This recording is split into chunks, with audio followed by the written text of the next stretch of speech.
Hoje é o tempo de renunciar, meu eu. Lembrar que numa cruz alguém por mim morreu. Hoje é minha vez, agora sou eu. Vou morrer pro mundo e viver pra Deus.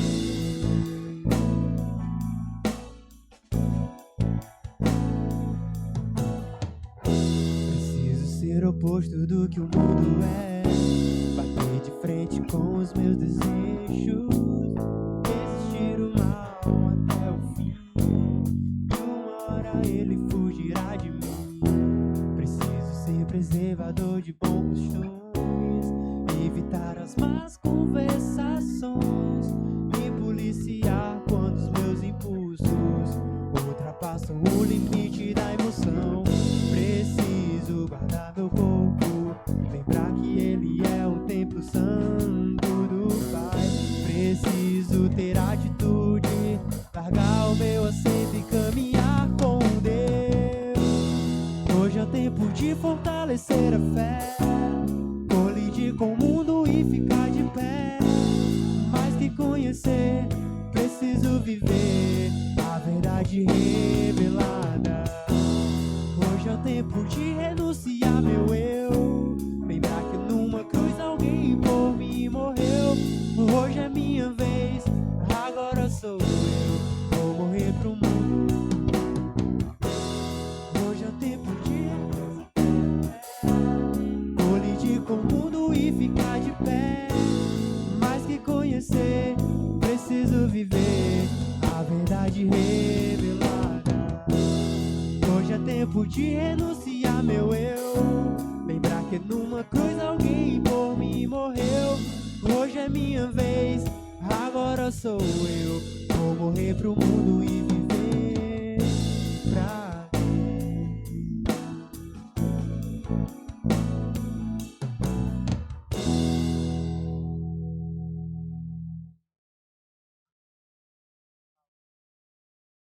Vamos ficar de pé?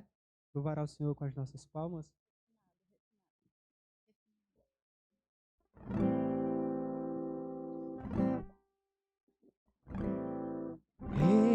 Refinado serei, precioso metal, pobre nu, humilhado estou, vem me ornar. Não me envergonharei. Acende o fogo.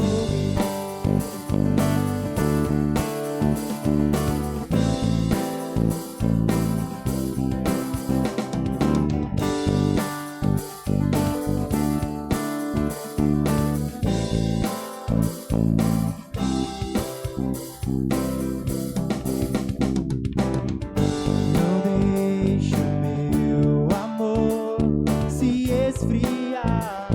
Acende o fogo em mim. Minha visão morrer, clamando estou. Acende o fogo em mim.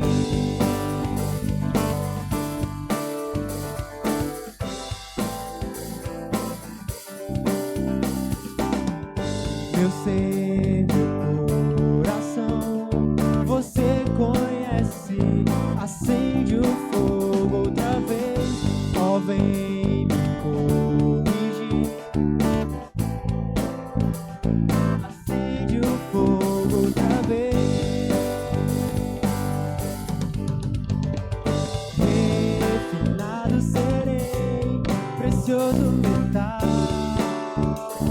pobre nu, humilhado estou, vem me ornar. Não me envergonharei. Acende o fogo.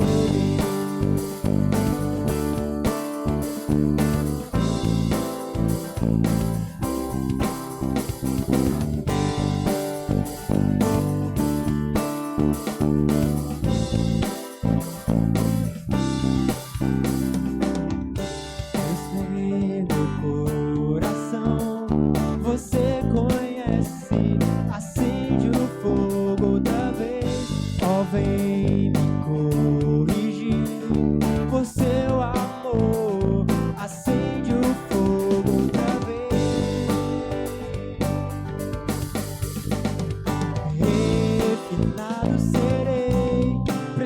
preso metal,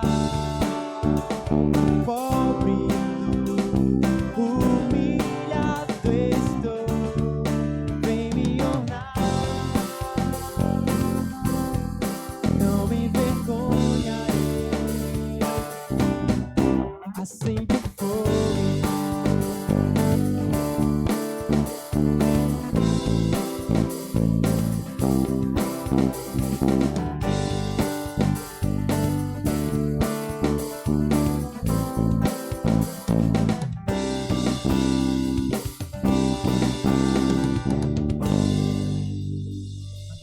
A igreja pode sentar.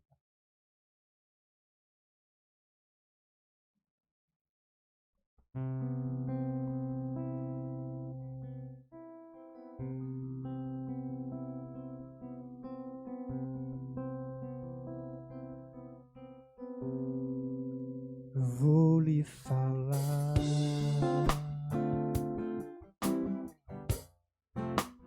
de alguém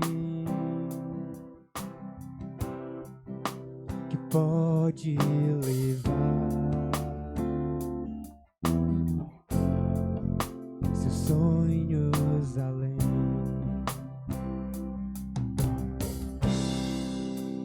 Vou lhe mostrar um mundo melhor que mudará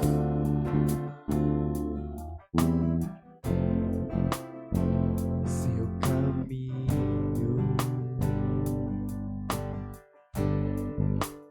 Vou lhe falar de um só Deus que mudará a sua vida. Morreu, doou o seu sangue só pra curar as suas feridas.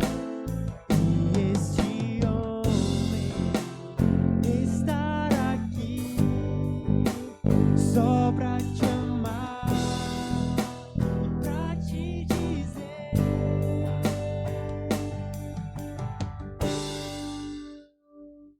pra que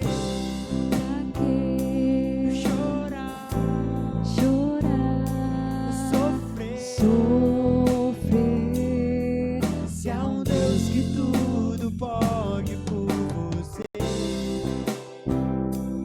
Pra que solidão? Deixa Jesus Cristo entrar no teu coração.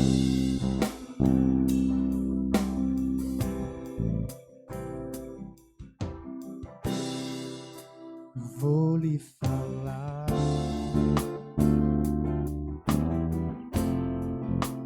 de alguém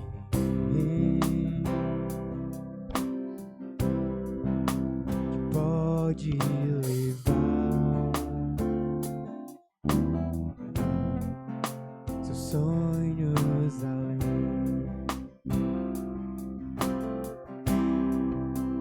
Vou lhe mostrar um mundo melhor que mudará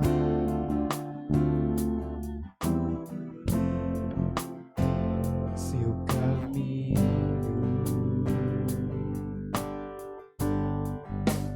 Vou lhe falar de um só Deus que mudará a sua vida. Na cruz morreu, doou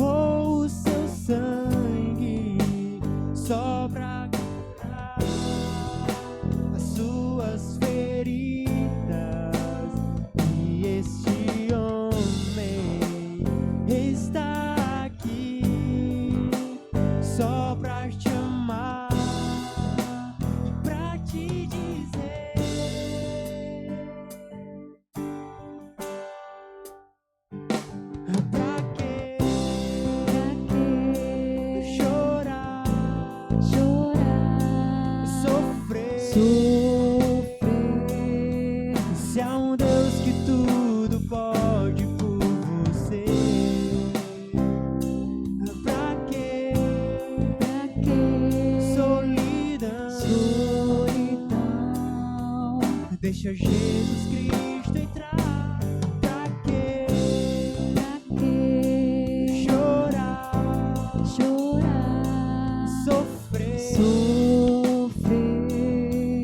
há um Deus que tudo pode por você. Pra quê? Solidão. Deixa Jesus Cristo entrar no teu coração.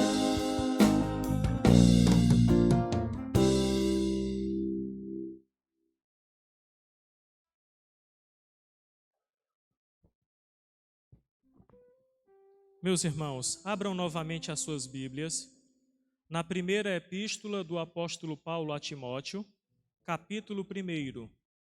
Primeira epístola do apóstolo Paulo a Timóteo, capítulo 1. E à medida que a igreja for encontrando o texto, eu peço que, por gentileza, coloque-se de pé.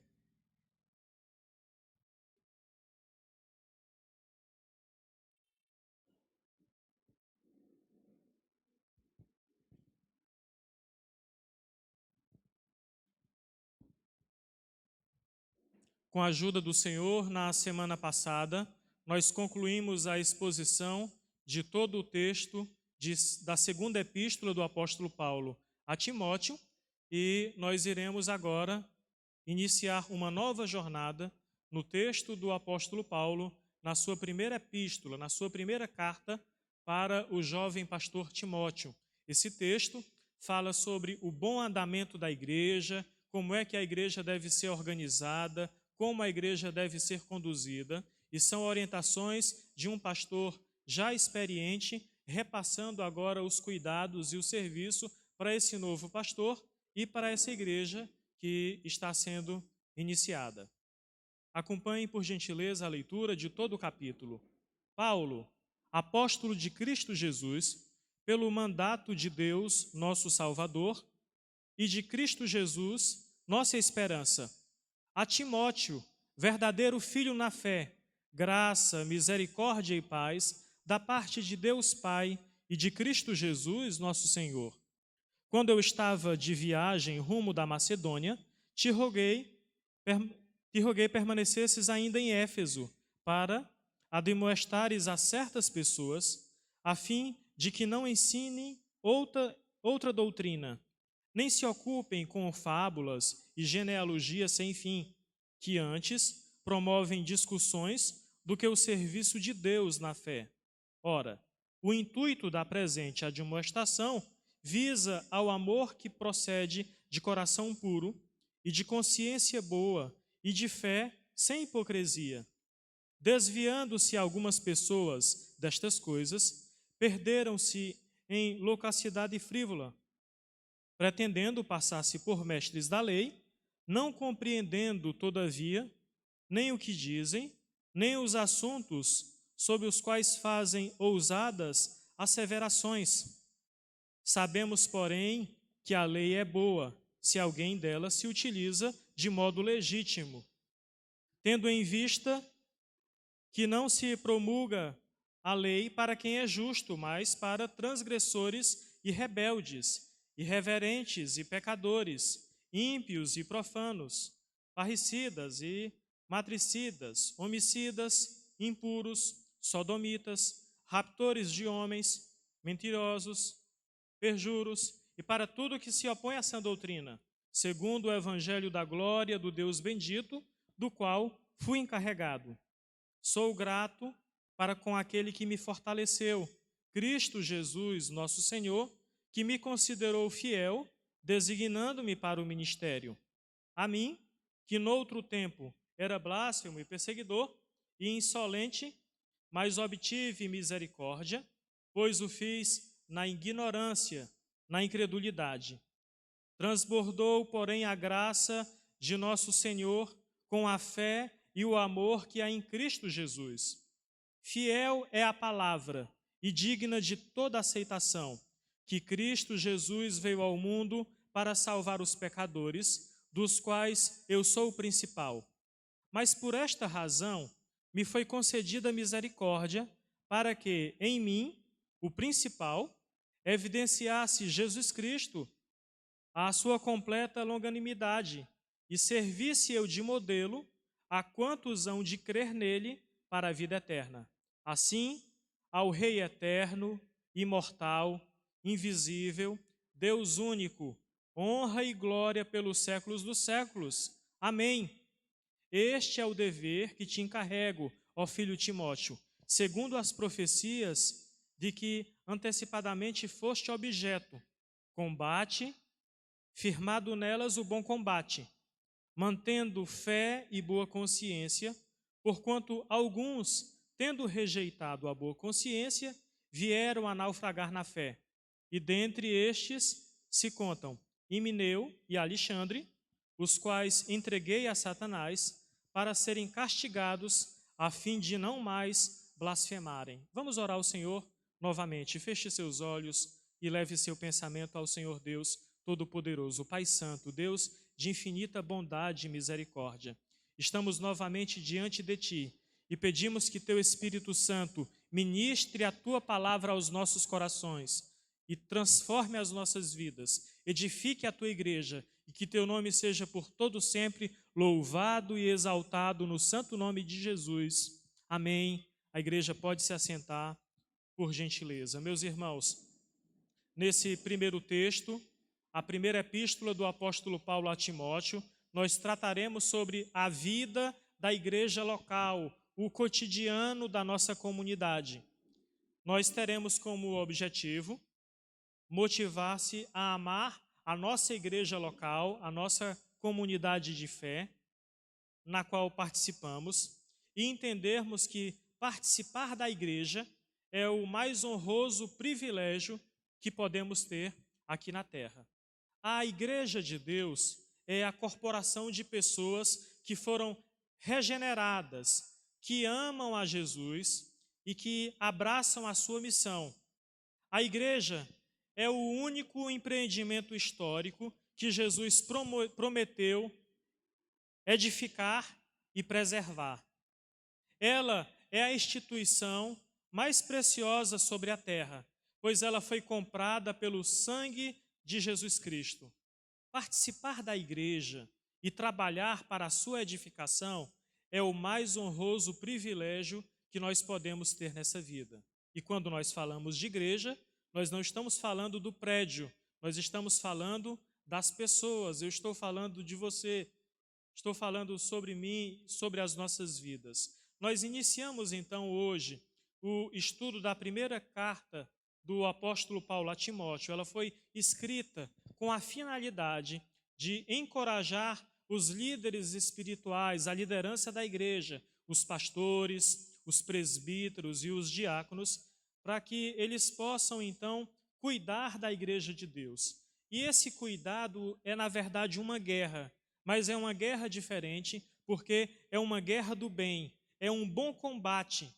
Aqui, o apóstolo Paulo ordena a Timóteo a combater o bom combate da fé. 1 Timóteo, no capítulo 1, versículo 18, e também na mesma epístola, no capítulo 6, versículo 12. Isso significa, esse bom combate, que é, na verdade, uma defesa da igreja nas suas áreas doutrinárias, na sua área comportamental e também administrativamente falando.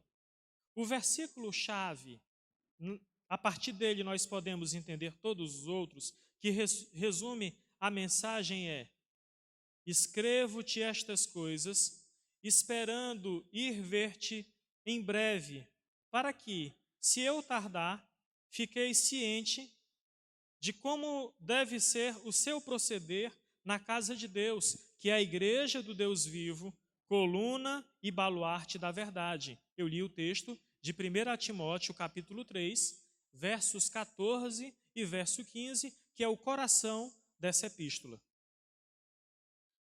É competência do pastor, dos presbíteros, do conselho, da liderança da igreja, lutar pela preservação e pelo ensino da sã doutrina, acompanhada do santo procedimento. E aí uma pergunta que nós temos que fazer, inicialmente aqui para o texto e também para a nossa igreja, que é a seguinte: qual é a relevância desta carta para a igreja de hoje? Qual a importância desse texto que foi escrito há muito tempo atrás para uma igreja específica para os nossos dias? O que é que tem de relação desta carta com a nossa igreja e com as nossas vidas? E nós apresentamos 3 razões básicas. A primeira, a carta ensina-nos a importância da sã doutrina para a preservação de uma igreja local. Nós entendemos que se a igreja de Deus preserva os seus ensinamentos, os seus fundamentos, ela consegue viver bem, glorificando e exaltando o nome do Senhor. Quando uma igreja, ela abre mão da sua doutrina, da sã doutrina, ela se corrompe em todas as demais áreas. Se a doutrina está em xeque, se a doutrina está abalada, vai ser abalada a adoração, a comunhão, o ensino e o comportamento da igreja. Uma outra razão que torna relevante o estudo dessa epístola é porque nesta carta nós recebemos a exortação sobre a necessidade da nossa igreja ter uma liderança qualificada espiritualmente e dedicada a cuidar da igreja de Deus. Deus comprou a sua igreja com seu sangue precioso e ele colocou responsabilidades e colocou também pessoas na nossa igreja para que assumam responsabilidades no bom governo e na boa direção na conduta da nossa igreja. Nós iniciamos hoje e esse processo vai até o dia 13 do próximo mês, que é o processo de indicação de novos presbíteros para a nossa igreja. Nós já temos 3 presbíteros aqui na nossa igreja, na verdade 4 presbíteros, e estes presbíteros são o presbítero Chico Crente, presbítero Aristarco, presbítero Júnior e presbítero Erasmo, e nós estamos então abrindo o processo para a eleição de 3 novos presbíteros. Por isso que nós retomamos e iniciamos hoje essa série de exposições bíblicas baseadas na primeira epístola do apóstolo Paulo. Então, a segunda razão é que existe uma exortação da importância de termos uma liderança qualificada espiritualmente e também dedicada a cuidar da igreja de Deus. Pastores, presbíteros e diáconos devem ser escolhidos, ordenados de acordo com os critérios bíblicos. A igreja será instruída na escolha dos seus novos presbíteros e nós iremos apresentar quais são as qualificações exigidas para esta nova liderança. E, em terceiro lugar, a carta ela traz uma orientação para a liderança da igreja sobre como pastorear e como administrar a igreja local. Nós não inventamos nada. O nosso procedimento é pautado nas Sagradas Escrituras e nós devemos ler a palavra de Deus, estudar a palavra do Senhor, examinar as Sagradas Escrituras para que possamos então agir de acordo com o procedimento estabelecido pelo nosso Deus Todo-Poderoso. Toda a igreja local, ela precisa cuidar da sua mensagem, precisa cuidar dos seus membros e também precisa cuidar do seu ministério. O prefácio da primeira carta, acompanhe comigo o versículo 1 e o versículo 2, que diz: Paulo, apóstolo de Cristo Jesus, pelo mandato de Deus, nosso Salvador, e de Cristo Jesus, nossa esperança, a Timóteo, verdadeiro filho na fé, graça, misericórdia e paz da parte de Deus, Pai, e de Cristo Jesus, o nosso Senhor. Nós temos aqui neste prefácio, no início desta saudação, prefácio e saudação, 3 informações que julgo serem por demais importantes. A primeira é o remetente da carta, é quem está escrevendo a carta. O apóstolo Paulo, ele se chama de apóstolo de Cristo Jesus. Ele reivindica ser um apóstolo de Cristo no mesmo nível dos outros 12. Nós percebemos isso no texto de Gálatas, capítulo 1, versículo 6. Ele afirma ter recebido o seu chamado diretamente de Deus. E a palavra mandato significa decreto, ordem ou comando imposto por Deus. E o apóstolo Paulo se considerava um homem que tinha uma missão real para cumprir. Ele foi orientado pelo Senhor, teve um encontro com Cristo no caminho para Damasco. Deus derrama do seu cuidado por sobre a vida, ministra ao seu coração e ele é chamado apóstolo de Cristo, apóstolo dos gentios. Uma outra informação que eu julgo ser importante é sobre o destinatário da carta. Timóteo, ele era filho espiritual do apóstolo Paulo.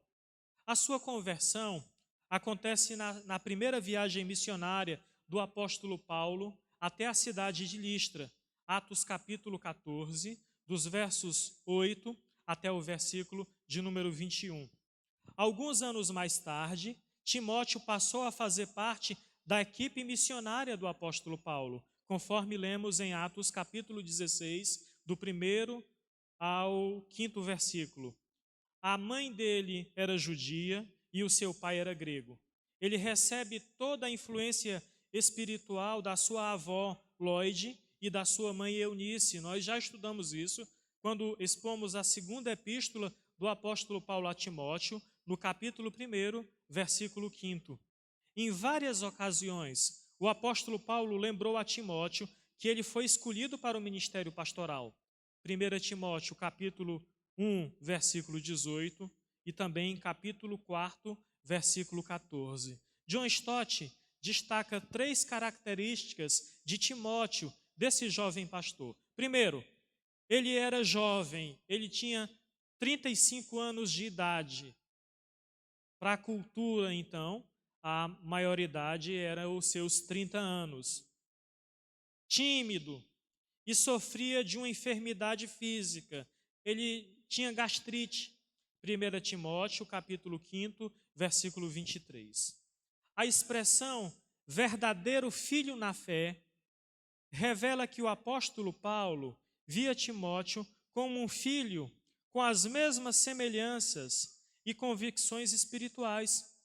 Filipenses capítulo 2, dos versículos 20 até o versículo 22. Assim como o profeta Elias passou o manto para Eliseu, o apóstolo Paulo desejava passar o manto do ministério para Timóteo. O pastor John MacArthur aponta 5 marcas de um verdadeiro filho espiritual. Veja comigo: fé salvadora, obediência continuada, serviço com humildade, compromisso com a sã doutrina e forte convicção espiritual.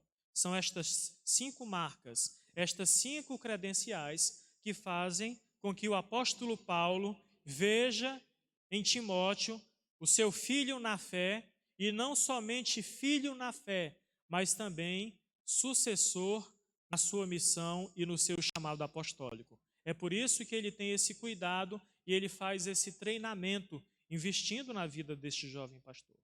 Um outro destaque é sobre a saudação que ele utiliza aqui no texto. Ele diz: graça, misericórdia e paz da parte de Deus Pai e de Cristo Jesus. Graça é um favor imerecido. Misericórdia é a compaixão divina pelos miseráveis pecadores. E paz é o fruto da reconciliação ou da justificação pela fé. E é por causa destes atributos que Paulo proclama a Cristo Jesus como nosso Salvador, a nossa esperança e o nosso Senhor. Toda essa riqueza, todos estes detalhes, tão somente nesses primeiros 2 versos do texto bíblico. Nessa primeira parte, falando sobre o prefácio, sobre a saudação do apóstolo Paulo para Timóteo, nós aprendemos que é responsabilidade da liderança da igreja de cuidar da igreja. O cuidado da igreja, o pastoreio da nossa comunidade é minha responsabilidade juntamente com os presbíteros da nossa igreja. Nós somos os vossos pastores. Deus nos escolheu para que juntos pastoreássemos o bom rebanho de Cristo. E Deus usa a igreja nesta escolha. É assim que nós faremos, debaixo da direção, debaixo de oração e da orientação do Senhor Deus Todo-Poderoso, quando com paz no coração, quando com paz no espírito, entendermos a vontade de Deus na escolha dos futuros presbíteros para a nossa igreja. Nós aprendemos também que todo líder deve gerar filhos espirituais. Por muito tempo foi dito que ovelha gera ovelha. E os pastores diziam: pastor não gera ovelha. Quem gera ovelha é ovelha. Foi um recurso utilizado por muitos pastores, dizendo: a responsabilidade de testemunhar, a responsabilidade de trazer gente nova para a igreja, a responsabilidade de discipular o povo é da igreja. Façam discípulos. E muitas vezes alguns pastores se omitiram nesse treinamento e nesse discipulado. Mas nós temos que entender que os pastores também são ovelhas. O nosso pastor é Jesus Cristo. E a vontade de Jesus para as nossas vidas é que possamos dar muitos, mas muitos frutos.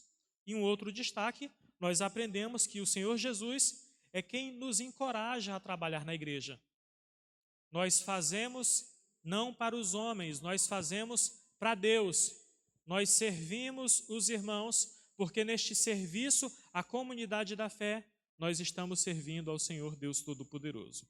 E em segundo lugar, eu quero destacar 3 responsabilidades da liderança de uma igreja local.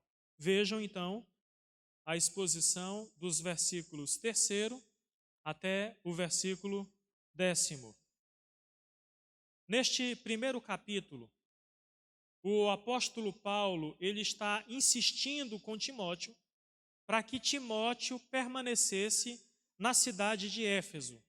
Ele diz assim: fica aí um pouco mais, fica um pouco mais nesse lugar, nessa cidade. Não saia do lugar que Deus te plantou, porque Deus tem uma missão para você. Deus te plantou neste lugar, fica aqui até Deus cumprir em você aquilo que Ele te chamou para fazer. E existe então um tríplice propósito nesta insistência do apóstolo Paulo para Timóteo. Ele diz: você vai ficar em Éfeso porque eu preciso de você para combater o falso ensino. Eu preciso de você para testemunhar o evangelho e também preciso de você para defender a fé. Vou destacar este primeiro tópico que eu levantei: combater o falso ensino. O apóstolo Paulo, ele foi o fundador da igreja em Éfeso e a pastoreou por quase 2 anos. Nós vemos isso em Atos capítulo 19. Ao encerrar ali o seu ministério, ele fez uma reunião de despedida com todos os presbíteros daquela igreja na cidade de Mileto. Ele os adverte solenemente acerca dos falsos mestres que atacariam a igreja após a sua partida. Está escrito em Atos capítulo 20, dos versículos 29 e versículo 30. Ele diz para os presbíteros que a igreja sempre é atacada por inimigos externos e internos. A igreja constantemente está sendo atacada e bombardeada por estes 2 tipos de inimigos, os internos e os externos.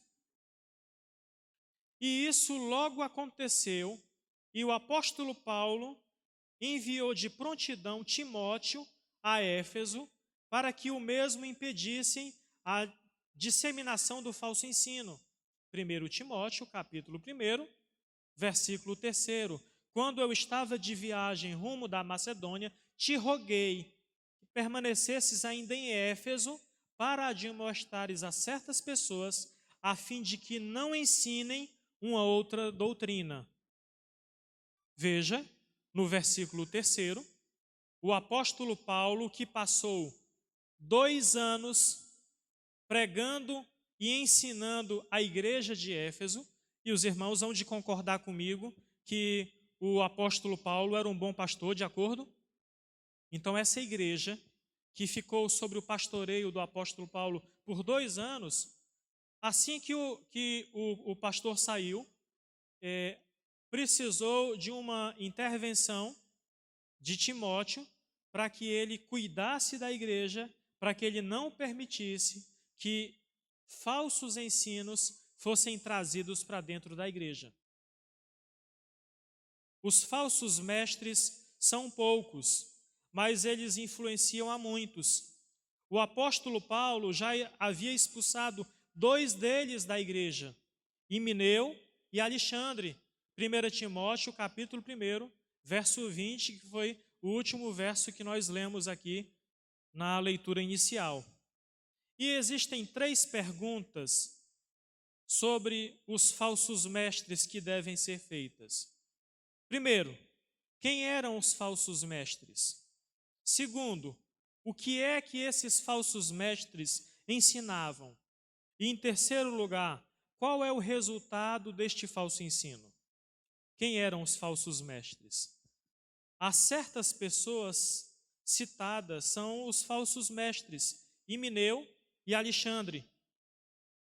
Eles desviaram da fé e se intitulavam mestres ou peritos da lei, mas ignoravam o sentido da lei. Era gente nossa, gente do nosso meio, gente do nosso povo, que desviou da fé, que mudou o pensamento, virou a cabeça e estava influenciando negativamente a vida da igreja. Eram apenas 2. Esses 2 foram tratados, foram chamados, e aí, não tendo tratamento nem conserto para eles, por conta da dureza dos seus corações, eles foram expulsos da igreja. Mas mesmo em estes falsos mestres sendo expulsos da igreja, os seus danos foram danos grandiosos e trouxeram muitos prejuízos para a igreja. E o que é que estes homens ensinavam? Eles ensinavam outra doutrina que não era a sã doutrina bíblica, a fim de que não ensinem outra doutrina. Versículo 3. Eles eram pervertidos e perverteram o ensino da lei de Deus, ensinando lendas ou mitos judaicos e genealogias familiares. E o apóstolo Paulo diz: nem se ocupem com fábulas e genealogias sem fins. É a parte A do versículo 4. A preocupação da Igreja Presbiteriana do Brasil é ter a sua orientação baseada nas Sagradas Escrituras. Nós não falamos o que achamos, o que pensamos, não ensinamos as nossas doutrinas, mas nós ensinamos o que diz a palavra de Deus revelada para nós. Por isso que existe uma preocupação no estudo, no preparo, na dedicação, em levar para a igreja de Deus um bom alimento. Tudo aquilo que nós ensinamos, nós fundamentamos nas Sagradas Escrituras. Nós já vivemos dias difíceis, onde as pessoas fazem do errado o certo e do que é certo o errado. Muitos falsos mestres já se levantaram na nossa cidade. Muita gente que fala bonito, que fala em nome de Deus, que fala coisa graciosa, mas trazem nos seus ensinamentos que destoam, que distorcem a palavra de Deus. Existem ainda poucas igrejas fiéis à palavra de Deus. Por isso que existe uma recomendação, uma orientação para que você frequente a igreja mais perto da sua Bíblia. Antigamente a gente dizia: participe da nossa igreja, fique à vontade no nosso meio, fique à vontade se um dia quiser congregar conosco, mas se não o fizer, procure uma igreja evangélica mais próximo da sua casa. E a nossa orientação mudou, por conta dos falsos mestres e das falsas doutrinas. A nossa orientação é: se você tiver uma igreja fiel perto da sua casa, amém, louvado seja Deus, mas não procure uma igreja perto da sua casa, procure uma igreja perto da Bíblia Sagrada.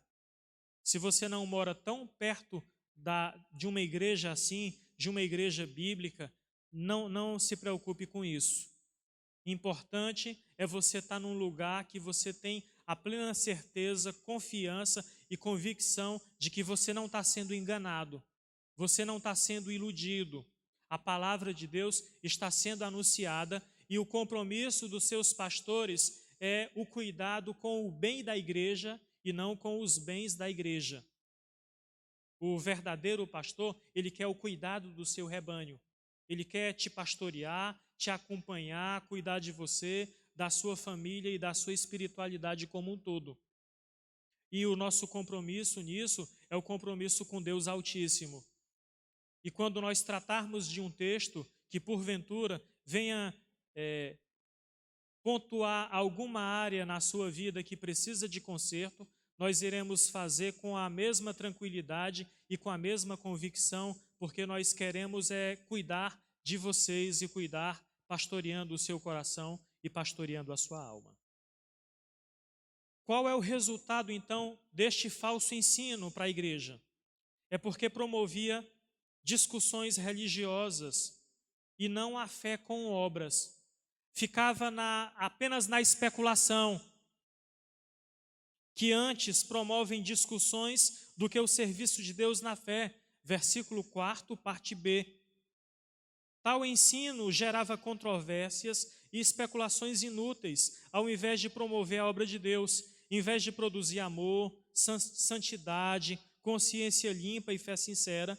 O falso ensino produz confusão, divisão e hipocrisia. E nós aqui nessa igreja, num passado não tão distante, fomos vitimados por conta de falsos mestres e falsos profetas que deturparam a palavra de Deus, que pensaram não no bem-estar da igreja, mas que pensaram no seu próprio bem ou nos bens. Constantemente a igreja do Senhor é atacada. E nós precisamos que estejamos todos preparados para combater o bom combate da fé, o bom combate na defesa do Evangelho de Deus. Por isso o nosso compromisso, o compromisso da Igreja Presbiteriana do Brasil de ensinar para o povo o verdadeiro Evangelho. A ordem do apóstolo Paulo para Timóteo é uma só: não ensine doutrinas diferentes daquelas que eu ensinei. O apóstolo Paulo está dizendo assim para Timóteo: não mude a doutrina, não mude o ensinamento, permanece firme naquilo que eu aprendi de Jesus Cristo. Eu aprendi de Jesus Cristo e o que eu recebi, eu estou repassando para vocês, para que vocês possam repassar também para a vida dos outros irmãos. Ele orienta a Timóteo quanto ao uso correto da lei. Ele fala, em primeiro lugar, da natureza da lei. Ele diz: a lei é boa, versículo 8. A lei é santa, justa e boa. É a lei de Deus. São os parâmetros de Deus para a nossa vida. E o que Deus trouxe para nós é justo e perfeito. Ele diz mais: existe, então, um cuidado para não cometa o pecado de usar indevidamente a lei. Se alguém dela se utiliza de modo legítimo, ainda no versículo 8, os falsos mestres, eles não compreendiam o conteúdo nem o propósito da lei, mas a ensinavam de forma ilegítima. Eles estavam comprometidos com os próprios umbigos e não estavam comprometidos nem com Deus Todo-Poderoso e nem com a vida da igreja. Percebe que quando quebra o seu compromisso com Deus, quando quebra a sua conexão com o Senhor Todo-Poderoso, a consequência é também uma quebra nos parâmetros das relações interpessoais. Se a pessoa não obedece a Deus, não teme o Senhor, você acha que ele vai ter compromisso com os que foram criados por Deus? Por isso, a nossa preocupação e a nossa orientação de termos no nosso meio, junto conosco, as pessoas que têm a mesma fé, a mesma convicção. O apóstolo Paulo fala então do propósito da lei. Ela foi promulgada para os transgressores ou para aqueles que agem na ilegalidade. O apóstolo Paulo, ele relaciona 14 tipos de pessoas condenadas: para transgressores e rebeldes, irreverentes e pecadores, ímpios e profanos, parricidas e matricidas, homicidas, impuros, sodomitas, raptores de homens, mentirosos, versículos 9 e versículo 10. O alvo da lei não é o santo, mas é o pecador. John Stott diz: toda a lei destina-se àqueles cuja tendência natural é não mantê-la, mas quebrá-la. O propósito espiritual da lei é revelar o nosso pecado para que possamos recorrer à graça de Deus. A lei, toda a lei, ela revela que precisamos de um Salvador. Ela nos aponta para o Senhor Jesus Cristo. E aí o apóstolo Paulo conclui o seu argumento dizendo que os pecados contra a lei de Deus são também contra a sã doutrina ou o evangelho da glória do Deus bendito, versículos 10 e também versículos 11. Um outro tópico que eu citei no início é: Paulo permanece em Éfeso porque você precisa testemunhar do evangelho. Todo cristão verdadeiro, observe, todo verdadeiro cristão é uma testemunha de Jesus.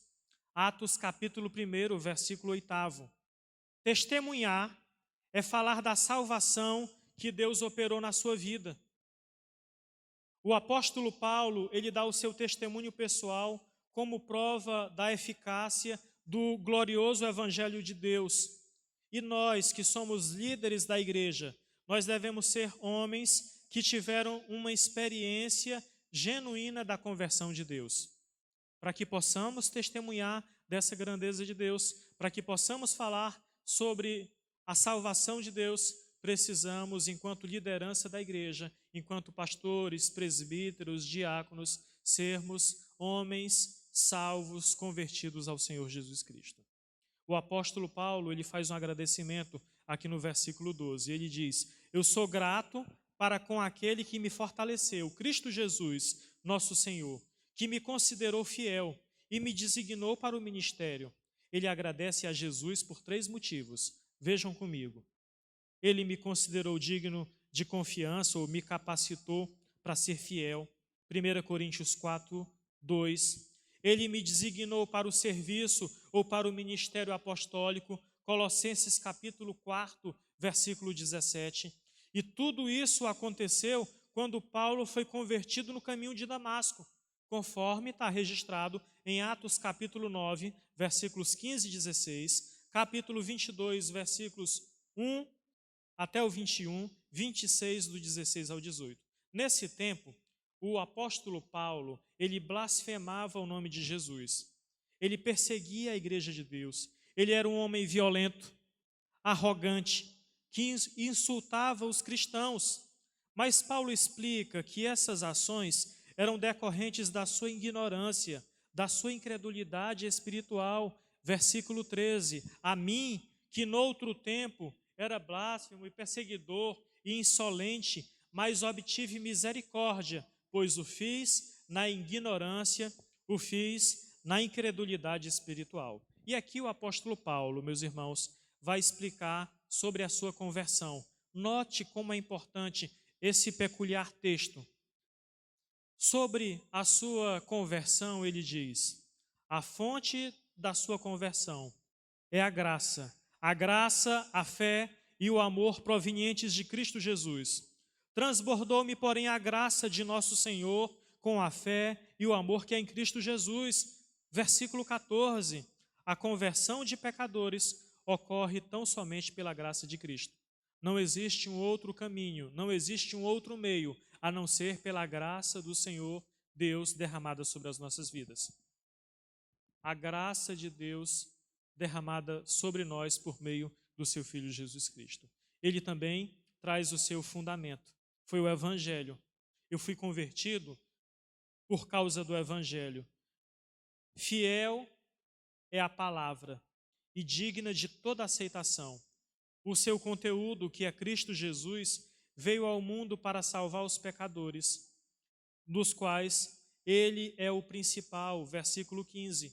Ele diz: dos pecadores, eu sou o principal pecador. E aqui nós aprendemos uma lição por demais preciosa. Se o maior pecador que você conhece é a outra pessoa e não você, você precisa rever o seu conceito de pecador. O apóstolo Paulo diz: onde abundou o pecado, onde o pecado veio de forma grandiosa, a graça de Deus, maior do que o pecado, veio para trazer transformação. E a gente tem que entender que nós é que somos os principais pecadores. Que não tem pecador maior do que a gente, não. Porque a partir do momento em que eu olho para o outro, olho para o próximo, e eu vejo nele maior pecador do que eu, tem alguma coisa errada. Eu tenho que dizer: Senhor, tem misericórdia de mim. Duas pessoas estavam no templo orando a Deus e um dizia: ah, Senhor, eu sou bom, eu sou justo, eu dou esmolas, eu vivo de forma correta. E um outro temente a Deus diz: Senhor, tem misericórdia de mim, Senhor, tem compaixão da minha vida, porque eu sou um miserável pecador que preciso do Senhor todos os dias da minha vida. Eu sou um pecador que preciso do Senhor porque eu sou fraco, eu sou pequenino. Tem compaixão de mim, ó Senhor Deus. E, por fim, ele fala do propósito da sua conversão. Essa sua conversão seria um modelo ou um exemplo de como Deus evidencia a sua misericórdia e a sua longanimidade na salvação de pecadores. Verso 16: e servisse eu de modelo a quantos hão de crer nele para a vida eterna. O apóstolo Paulo louva a Deus pela sua conversão. Assim, ao Rei eterno e imortal, invisível, Deus único, honra e glória pelos séculos dos séculos. Amém. Verso 17: Deus recebe toda a glória pela salvação de Paulo, de modo soberano e irresistível. Deus o escolheu, o chamou e o salvou. Toda glória, pois, sejam dada a ele. Nós até cantamos ao Senhor: ao Rei eterno.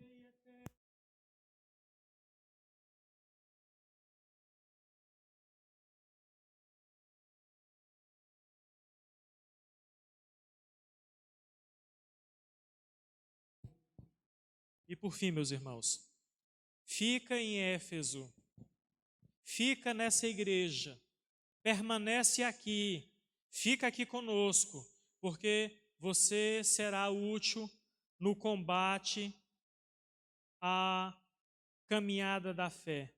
Venha combater o bom combate da fé. O apóstolo Paulo encerra aqui a sua orientação com uma ordem militar. Este é o dever que te encarrego, ó filho Timóteo, versículo 18. Tal como uma ordem urgente dada por um oficial superior, ele diz a Timóteo: combate o bom combate. Trata-se de luta contra os inimigos de Cristo e do Evangelho, segundo aos Coríntios, capítulo 10, dos versos 3º ao verso 5º. D.N.D. Kelly comenta que o jovem pastor, ele tinha uma responsabilidade, e a sua responsabilidade era de extirpar a heresia e restabelecer a sã doutrina. Essa era a missão dada por Deus para o jovem pastor Timóteo. E é nossa responsabilidade defendermos a fé cristã, defendermos a fé que foi entregue aos nossos pais, aos pais dos nossos pais, aos apóstolos, dadas por Jesus Cristo.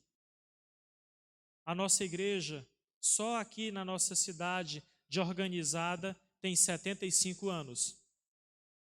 A história da nossa igreja é uma história muito linda, mas é uma história de muita luta e de muita dificuldade. E nós estamos aqui hoje de maneira muito confortável e bem acomodados, porque muitos dos nossos irmãos que vieram, que estiveram aqui antes de nós, lutaram para que estivéssemos aqui. E louvado seja Deus pela vida destes homens e mulheres de Deus. E a nossa missão é de darmos continuidade à obra do Senhor, até que Ele venha, até que possamos um dia repassar esta responsabilidade para outros irmãos e outras irmãs nossas. O apóstolo Paulo, ele entende, então, que ele deve ser o guardião da fé, e a motivação para Timóteo era o seu chamado divino para o ministério, segundo as profecias que antecipadamente fostes objeto. Versículo 18. Ele foi separado, ordenado e designado para o ministério por meio de profecias. 1 Timóteo capítulo 4, 14, 2 Timóteo capítulo 1, versículo 16. A convicção do chamado de Deus é extremamente importante para incentivar um ministro na sua guerra espiritual. Ele tem que ter consciência do seu chamado. Ele tem que saber para que foi que ele veio, qual a sua razão de ser, por que foi que você veio. E ele vai dizer, eu vim porque Deus me chamou para isso, e o meu empenho, a minha força, as minhas energias serão todas concentradas de maneira que o nome de Deus seja glorificado nesta missão. E para finalizar, 2 estratégias para Timóteo combater esse bom combate. Em primeiro lugar, guarda a tua fé. Lembra disso, guarda a tua fé. A palavra fé denota o sentido de doutrina bíblica ou de sã doutrina. E ele tem que perseverar na doutrina dos apóstolos. Ele não tem que inventar uma nova doutrina. Ele não tem que inventar uma nova metodologia. Ele não tem que buscar algo diferente. Ele não tem que saber o que é que o mundo está fazendo para que ele possa fazer também. Que estratégias eu posso utilizar para atrair mais gente? O que é que eu posso fazer? O que é que o pessoal lá está fazendo? O pessoal está pintando a parte de trás aqui da igreja de preto. Vamos pintar também. O pessoal está colocando o jogo de luz. Vamos colocar também. O estilo de música é diferente. Vamos fazer um culto que agrada as pessoas. Não! Nós devemos permanecer firmes nos nossos valores. A gente tem que permanecer firme na fé que nos foi entregue. É por isso que nós somos presbiterianos. E essa é a característica nossa. Nós sabemos que a placa da igreja não é tão importante assim. Nós não pensamos tão somente na nossa estrutura denominacional, não. É tanto que a nossa placa fica lá do lado de fora, levando sol e chuva. Mas se somos presbiterianos, devemos nos comportar como presbiterianos, de acordo? É estranho se nós temos uma identidade doutrinária, nós termos comportamentos de outras comunidades. Faz sentido?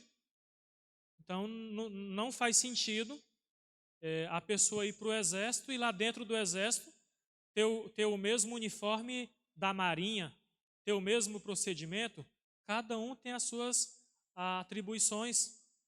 E nós aqui, Deus nos chamou para servirmos a Ele na igreja presbiteriana. E a gente não pode perder isso de mente. Nós não cultuamos o passado, mas nós preservamos a nossa história. Nós somos uma igreja contemporânea, mas nós não somos uma igreja amoldada aos padrões do mundo. Ele diz, guarda a fé, fica firme naquilo que você aprendeu. E em segundo e último lugar, mantenha a sua consciência limpa. Versículo 19. A consciência é o alarme contra o pecado.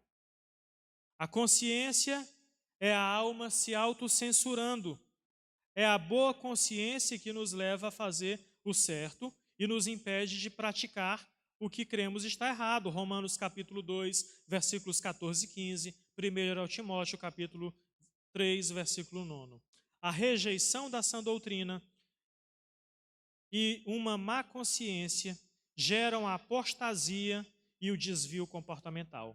Foi o que aconteceu com Himeneu e Alexandre, obrigando o apóstolo Paulo a excomungá-los da igreja. Ele diz: os quais entreguei a Satanás, versículo 20. Como a igreja é o lugar em que Deus habita, segue-se que ser eliminado dela é o mesmo do que ser enviado de volta ao mundo onde Satanás habita, já dizia o pastor John Stott. Quem rejeita esses princípios está apostatando da fé, afastando-se da comunhão com a igreja e se torna um blasfemador. Meus irmãos, nesses tempos de pandemia, nesses tempos onde passamos muito desse tempo nas nossas casas, impedidos de cultuarmos a Deus de maneira presencial e de forma comunitária e coletiva aqui dentro do templo. A nossa ausência aos cultos, a nossa frequência aos cultos, muito contribuiu para a nossa frieza espiritual. Por isso que nós conclamamos a Igreja de Deus, aqueles que podem voltar, para que participem conosco. Deus nos chamou para vivermos em comunidade. Deus nos chamou para vivermos e apoiarmos os trabalhos da igreja. Todos os que já são membros da nossa igreja, quando foram recebidos como membros da igreja, os que foram recebidos enquanto crianças, os seus pais assumiram esse compromisso. Os que foram recebidos com o batismo e profissão de fé, fizeram um compromisso diante de Deus e diante da igreja no culto solene, que iriam apoiar a igreja, participando das suas atividades, participando então das suas programações. Quem já foi para o supermercado? Quem já foi para a Caixa Econômica? Quem já foi para muitas aglomerações, já pode vir para a igreja. Da mesma forma como no início da pandemia, nós oramos a Deus pedindo por proteção e por livramento, e nós não somos irresponsáveis, nós devemos orar a Deus pedindo coragem. Senhor, me dê coragem também. Senhor, me dê ânimo, fortalece a minha fé, para que eu possa voltar e participar de maneira ativa dos trabalhos da igreja do Senhor. Existe um grupo chamado desigrejados. Eles dizem, não precisa do templo, não precisa da igreja, não precisa para ser crente, você pode ser crente em casa. Cuidado com essa voz dissonante. Cuidado que o inimigo, quando vem para nos destruir, ele não vem com chifrão e vem com aquele estereótipo, não. É de forma sutil. O apóstolo Paulo orienta no 1º capítulo ao jovem pastor Timóteo, juntamente com a igreja de Deus. Cuida da tua fé, cuida da doutrina em louvor, honra e adoração ao nosso Deus. Vamos nos colocar de pé e orarmos ao Senhor, agradecendo a exposição bíblica e agradecendo também a Deus por Ele ter falado aos nossos corações. Nessa oração, nós consagramos as nossas vidas a Deus e nós consagramos ao Senhor tudo o que temos e tudo o que somos. Após a oração, o ministério de louvor da nossa igreja irá louvar o Senhor com uma canção e os irmãos que vieram preparados para ofertarem também com as suas contribuições podem fazer assim. Orem ao Senhor, Deus de amor, de infinita bondade e misericórdia, por todo sempre seja louvado o teu nome.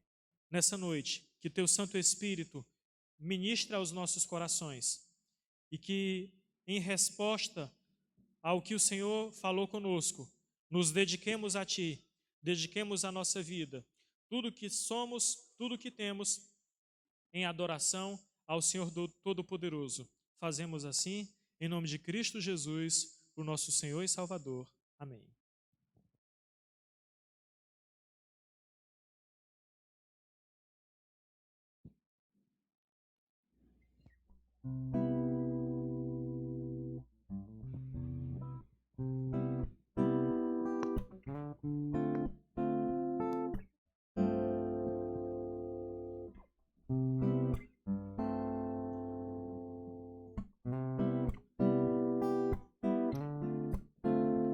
como bons presbiterianos, vamos também cantar hinos de louvor ao nosso Deus.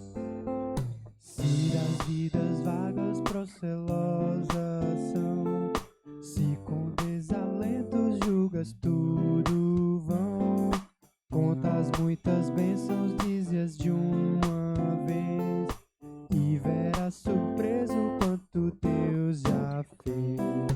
Contas bênçãos, dize-as quantas são, recebidas da divina mão, vem dizê-las todas de uma vez, e verás surpreso quanto Deus já fez. Tem acasos mágoa triste ao teu lidar, é a cruz pesada que tens de levar, contas muitas bênçãos logo exultarás, e fortalecido tudo vencerás. Vamos cantar ao Senhor.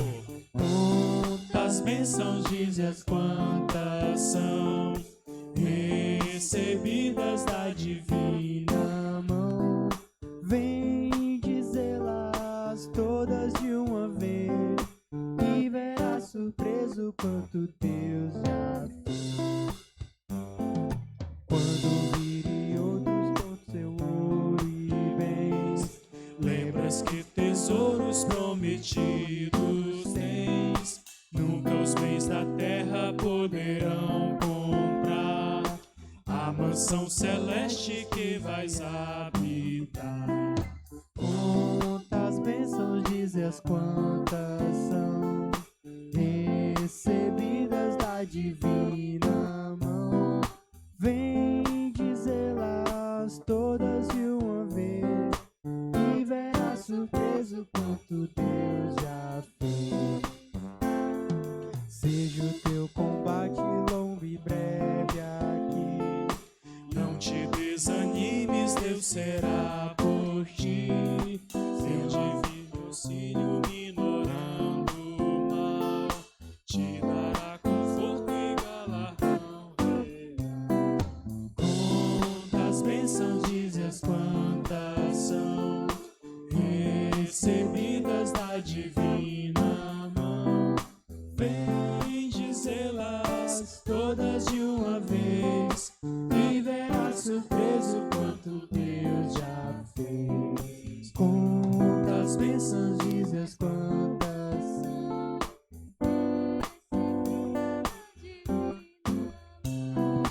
Vamos ficar de pé? Todas de uma vez, e verás surpreso quanto Deus já fez. Santo é o teu nome, Senhor Deus, e nós te louvamos pelas muitas bênçãos que o Senhor tem feito e realizado nas nossas vidas. A maior de todas elas, a salvação das nossas almas. Pai Santo, pedimos uma noite de paz, uma noite de descanso, um bom sono reparador. Uma bênção para esta semana, para este mês que está chegando ao fim. O teu cuidado e a tua proteção sobre as nossas vidas e as nossas famílias aqui representadas. Nós te agradecemos, ó Pai Santo, pela vida da nossa irmã Beca, que saiu da UTI, que já está em casa. Muito obrigado pelo teu santo cuidado. E nós também apresentamos diante do Senhor a vida de Sandra, que precisa do teu cuidado, ó Pai Santo. Senhor Deus, pedimos pelas pessoas que encontram-se enfermas, enfermas do corpo, enfermas da mente. Cuida, Senhor Deus, e traz dessa bênção e da tua santa proteção. Agora, meus irmãos, recebam esta bênção, que a graça e a paz do nosso Senhor e Salvador Jesus Cristo, que o amor de Deus, o nosso bom Pai, que a comunhão e as consolações do Santo Espírito do Senhor sejam derramados sobre as nossas vidas e todo o povo de Deus, desde agora e por todo sempre. Amém. A igreja queira se assentar para alguns avisos e alguns comunicados.